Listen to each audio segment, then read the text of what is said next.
Once upon a time, in a big city, there lives a young man named John. John was a very big successful businessman, and he was doing well for himself. He owns a reputable companies, he have cars and houses in different countries, and God also blessed him with a beautiful wife named Anna. Mr. John has been married to his wife for more than 10 years, but they had no child. And Mrs. Anna, she has been having troubled sleep and always feeling bad because of their situation. She cries on a regular basis. She also prays to God for God to give them an heir to the family. Despite their childlessness, Mr. John keep on loving and encouraging his wife for her not to lose hope and for her to wait on God's time, because God's time is the best. So on a one fateful day, Miss Sarah fell sick and she was taken to the hospital, and the doctor confirmed her to be pregnant. She became very happy that after all the years, God has finally blessed her and her husband. And with a smile on Mr. John's face, he kept on putting more efforts on his work, preparing for the arrival of their newborn baby. When unfaithful day came, while Mr. John was on his office working, he received a news from an unknown number that his wife fainted and that his neighbor has taken her to the hospital. So Mr. John quickly rushed to the hospital and he received the shock of his life from the doctors, telling him that the wife and the child died. Mr. John, with tears on his eyes, he became broken, devastated, and he cried all day and night, mourning his wife and his unborn child. And he made a promise to himself never to replace his wife with another despite what may happen.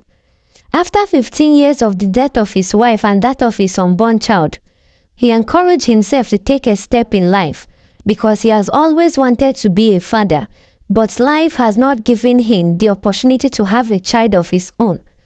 So Mr. John took a bold step and he went to the orphanage. When he met a young boy named Michael at the orphanage, he knew he has found the son he has always longed for. Mr. John adopted Michael and showered him with love, care, and gave him everything he needed to grow up with and become a happy and successful young man.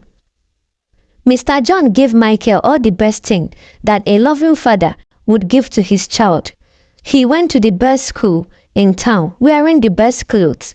After graduating from the best institution, as he grew older, Michael met a young lady named Sarah, and they both fell in love with each other. And Miss Sarah, she treated Mr. John so nicely, and Mr. John became very happy to see his son happy, and he supported their relationship wholeheartedly because Sarah behaved and pretended to be respectful, cultured, and well-mannered lady. With time, Mr. Michael proposed to Sarah and she accepted with joy and smile on her face. And after some months, they had some wedding preparation and both of them now got married. And as time passes, Mr. John, he began to realize that Sarah was not as kind and caring as he had initially thought, and that he realized that she was pretending to be good. She would often belittle Mr. John and make him feel unwanted in his own house. Mr. John does all the house chores, including washing of plates. At times, she will intentionally dirty the house just to make Mr. John, which is her father-in-law, to sweep the house. Mr. John does the cooking. He cooks for them in the house and he also serves them. Despite that, she still complains and made Mr. Michael to turn his back at his old father. Despite his son growing indifferently towards him, which is Mr. John continued to provide for Michael and Sarah, even when it became clearer that Sarah was the one calling the shots in their household. He never minded, despite the fact that he's been insulted. One day, Sarah told Michael that she would no longer stand having Mr. John around and that he needed to be sent to the old people's home so that they can access all the wealth and properties which he have. Mr. John, he was heartbroken and betrayed. Michael reluctantly agreed to his wife's demand. Mr. John was devastated about the news to be separated from his son who he had raised and loved as his own. He would not understand how Michael would choose him over his own self.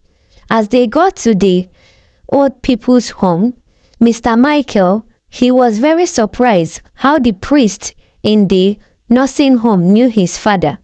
And the priests took Michael and told him that he knew his father because long time ago, his father, which is Mr. John, he came to the orphanage and he adopted a son. It was about 30 years ago, and that the son which he adopted is him. There is not the biological father of Mr. John. Mr. Michael, he felt sorry and he knelt on his knee, begging and regretting his action, saying that it was his wife that deceived him, that it will never happen again. But Mr. John did not listen to his plea, and Mr. John told him that all that he has acquired, including his cars, his companies, his houses, including the ones that are staying in, has been willed to the new home, which is the old people's home, which he now belongs to. And he's been advised to leave the home as soon as possible so that people that it belongs to can make use of it.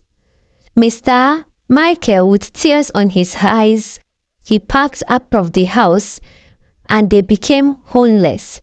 The moral lesson of this story is that at the top of your success, don't forget where you are coming from. If not, you will miss your destination and lose your crown. We cultivate love when we allow our most vulnerable and powerful self to be deeply seen and known, and when we honor the spiritual connection that grows from that offering with trust, respect, kindness, and affection. Love is not something that we give or get. It is something that we will nurture and grow. A connection that can only be cultivated between two people who it exists within each other of them. Shame, blame, disrespect, betrayal, and the withholding of affection undamage the root from which love grows. I pray we will not forget those who help us to get to the top. If you find value in this story, please like, share, comment, subscribe, and then turn on the notification bell for the new stories that is coming. See you in my next video, and for the returning subscribers, thank you.